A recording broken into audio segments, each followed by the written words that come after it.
Una sa ating mga balita, palaisipan sa House Prosecution Panel kung bakit ayaw pabuksan ng defense team ni Vice President Sara Duterte ang BIR box na naglalaman umano ng tax records ng bise.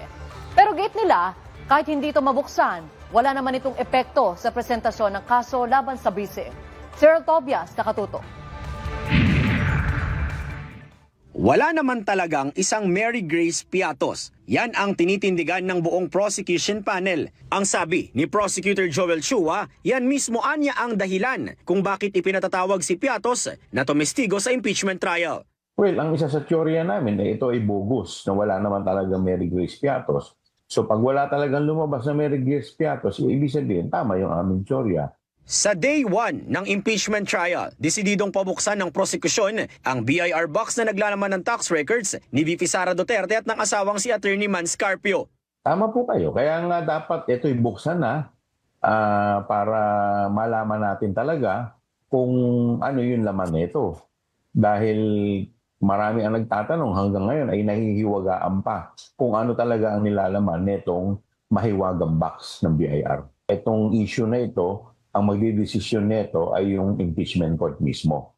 Sealed at sarado pa rin ang Green BIR box kahit ilang beses nang hiniling itong buksan at paulit-ulit na pinalagan ng defense camp ni VP Sara.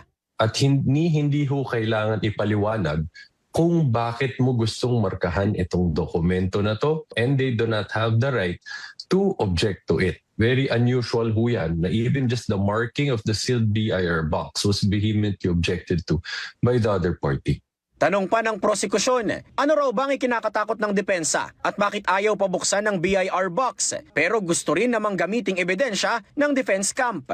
Bakit itong pinanggalingan ng ITR na pinanggalingan din ng kanilang magiging ebidensya ay ayaw nilang pabuksan? So it only speaks about their unwillingness to face the charges head-on.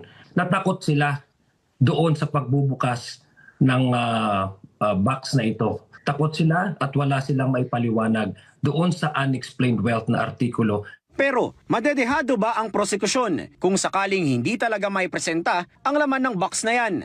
Makita naman natin nung committee hearing ng Committee on Justice, yung SALN, yung report ng AMLAC at saka yung SEC, yung mga numero talaga ay hindi na nagtutugma-tugma dito. So ito ay dagdag lamang sa aming magiging ebidensya.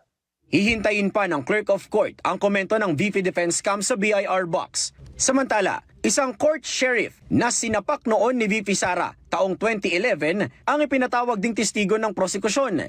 Nakapila siya sa ilalim ng umano'y death threat ng Vice Presidente laban sa Pangulo. Gagamitin ang kanyang testimonya para patunayan ang umano'y tendencies ng Vice Presidente na pwede siyang maging marahas. Ang VP Defense Camp, nauna naman nang sinabi na handang harapin ng Vice Presidente ang lahat ng mga aligasyon.